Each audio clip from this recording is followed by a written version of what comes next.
آج ہمارے سامنے امام شافی رحمۃ اللہ علیہ کے کچھ بہت ہی گہرے اقوال ہیں، جی اور ہمارا مقصد یہ ہے کہ ان میں جو چھپا ہوا عملی فلسفہ ہے اسے سمجھنے کی کوشش کریں۔ بالکل، اور یہ بہت اہم ہے کہ آپ نے اسے عملی فلسفہ کہا، کیونکہ یہ کوئی خیالی باتیں نہیں ہیں بلکہ زندگی گزارنے کے آپ کہیں کہ طریقے ہیں۔ جی بالکل، یہ ہمیں سکھاتے ہیں کہ روزمرہ کی چیزوں میں غیر معمولی معنی کیسے تلاش کیے جائیں۔ تنقید کو اپنی طاقت کیسے بنایا جائے، اور شاید سب سے اہم، حقیقی علم کیا ہے۔ تو چلیں پہلی حکمت سے ہی شروع کرتے ہیں۔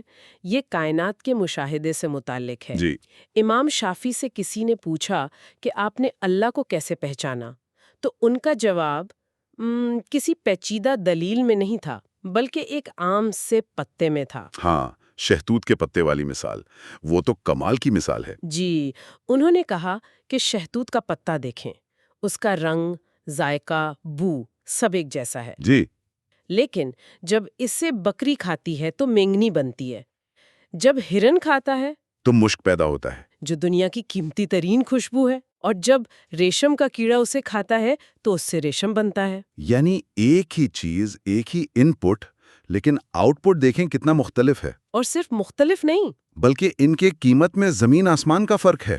بالکل، ایک چیز بیکار، دوسری بیش قیمت خوشبو، اور تیسری ایک شاہانہ لباس۔ ہم تو یہ مشاہدہ آپ کو مجبور کرتا ہے یہ سوچنے پر کہ کوئی تو ہے جو ایک ہی شے سے یہ سب بنا رہا ہے۔ تو کیا یہ صرف ایک آپ کہیں کہ روحانی دلیل ہے، یا آج کی زندگی میں بھی اس سے کچھ سیکھا جا سکتا ہے؟ بہت اچھا سوال ہے۔ یہ صرف خدا کو پہچاننے کی بات نہیں ہے، یہ دراصل سوچنے کا ایک انداز ہے۔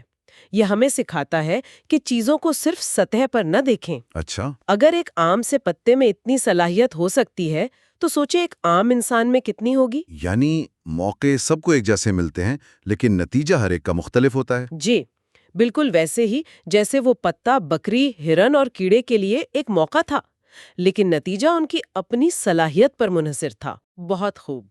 تو پہلا سبق ہوا کائنات کی گہرائی کو سمجھنا، لیکن جب انسان یہ سمجھ لیتا ہے تو اس کا اگلا چیلنج دوسروں لوگوں سے نمٹنا ہوتا ہے۔ ہاں، اور وہیں سے تنقید اور لوگوں کے رویوں کا سامنا شروع ہوتا ہے۔ اس کے بارے میں بھی امام شافعی کی ایک بہت ہی طاقتور بات ہے۔ جی، وہ پتھروں والی مثال۔ وہ فرماتے ہیں کہ لوگوں کی باتیں پتھروں کی طرح ہیں، ہم اگر انہیں اپنی پیٹھ پر لاد لوگے ہم تو تمہاری کمر ٹوٹ جائے گی، ہم لیکن اگر انہی پتھروں کو اپنے قدموں کے نیچے رکھ کر ایک مینار بنا لو تو تم ان پر چڑھ کر بلند ہو جاؤ گے۔ یہ خیال سننے میں جتنا آسان ہے، عملی زندگی میں اتنا ہی مشکل ہے۔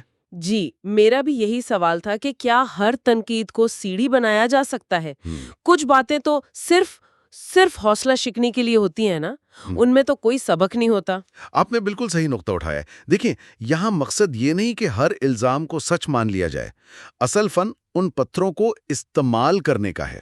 استعمال کرنے کا، اس کا کیا مطلب ہوا؟ اس کا مطلب یہ ہے کہ آپ تنقید کو ذاتی حملہ نہ سمجھیں، اسے ایک ڈیٹا کے طور پر دیکھیں۔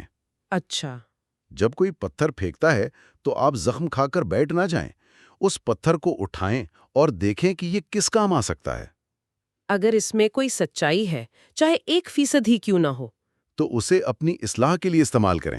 یہ آپ کی بنیاد کا پہلا پتھر بن گیا۔ اور اگر تنقید بالکل ہی بے بنیاد ہو؟ تو اسے اپنی ذہنی مضبوطی اور صبر کو پرکھنے کا ایک موقع سمجھیں۔ یہ وہ دوسرا پتھر ہے جو آپ کو مزید بلند کرتا ہے۔ دونوں صورتوں میں آپ کا ہی فائدہ ہے۔ یعنی مقصد تنقید کرنے والے کو غلط ثابت کرنا نہیں، بلکہ خود کو بہتر بنانا ہے۔ بالکل، یہ بوجھ کو سیڑھی بنانے کا فن ہے۔ یہ تو ہوئی بیرونی دنیا کی بات، لیکن اکثر سب سے بڑی جنگ تو انسان کے اندر چل رہی ہوتی ہے۔ جی، وہ اندرونی شور اور بے چینی۔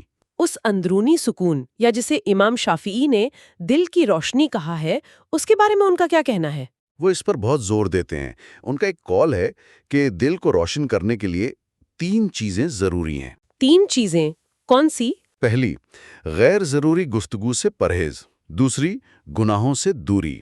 اور تیسری، کوئی ایسا نیک کام کرنا جس کی خبر اللہ کے سوا کسی کو نہ ہو۔ یہ تینوں باتیں بظاہر الگ الگ لگتی ہیں، کیا ان میں کوئی گہرا تعلق ہے؟ بہت گہرا تعلق ہے۔ یہ آپ کہیں کہ روحانی صفائی کا عمل ہے۔ اچھا۔ پہلی شرط یعنی فضول باتوں سے پرہیز یہ ذہنی صفائی کا پہلا قدم ہے۔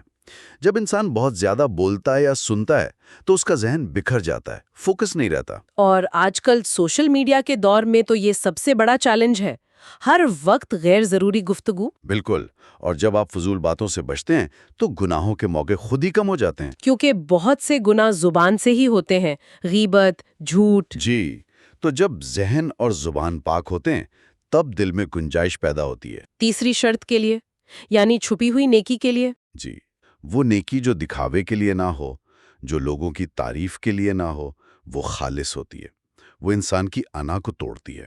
اور شاید یہی وہ عمل ہے جو اصل میں دل کو روشن کرتا ہے۔ بالکل، کیونکہ اس کا تعلق براہ راست انسان اور اس کے خالق کے درمیان ہوتا ہے، اس میں کوئی تیسرا نہیں ہوتا۔ تو یہ سفر کائنات سے شروع ہوا، پھر لوگوں کے معاملات، اور اب انسان کی اپنی ذات کی گہرائی تک پہنچ گیا ہے۔ جی، ایک مکمل دائرہ ہے۔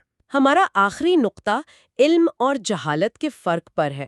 یہ ایک بہت ہی مختصر لیکن چونکا دینے والی بات ہے۔ جی، اور شاید آج کے دور کے لیے سب سے زیادہ متعلقہ بھی۔ امام شافعی رحمت اللہ فرماتے ہیں، جاہل کو اس بات کا یقین ہوتا ہے کہ وہ عالم ہے، اسی لیے وہ کسی کی بات نہیں سنتا۔ یہ تو ایک ہی جملے میں بہت بڑی نفسیاتی حقیقت بیان ہو گئی ہے۔ آج کل جسے ہم ایکو چیمبر کہتے ہیں یا کنفرمیشن بائس۔ بالکل وہی بات ہے۔ یہ قول سیکھنے کے عمل کی بنیاد کو ہلا دیتا ہے۔ حقیقی علم کا آغاز ہی اپنی کم علمی کے احساس سے ہوتا ہے۔ یہ دروازے بند ہو جاتے ہیں۔ تو یہ صرف تکبر نہیں بلکہ ایک طرح کا علمی دھوکہ ہے جس میں انسان خود کو رکھتا ہے۔ ہاں، اور جدید نفسیات میں اس کے لیے ایک اصطلاح بھی ہے، ڈننگ کروگر ایفیکٹ۔ اچھا، وہ کیا ہے؟ وہ یہی ہے کہ کم صلاحیت والے لوگ اپنی قابلیت کو حقیقت سے کہیں زیادہ سمجھتے ہیں۔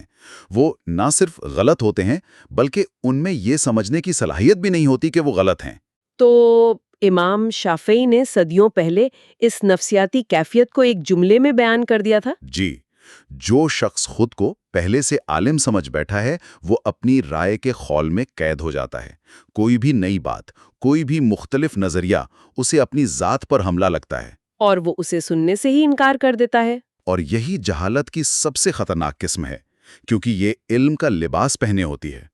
تو آج ہم نے شہتوت کے پتے سے لے کر تنقید کے پتھروں تک، اور دل کی پاکیزگی سے لے کر علم کی حقیقت تک کا ایک گہرا سفر کیا۔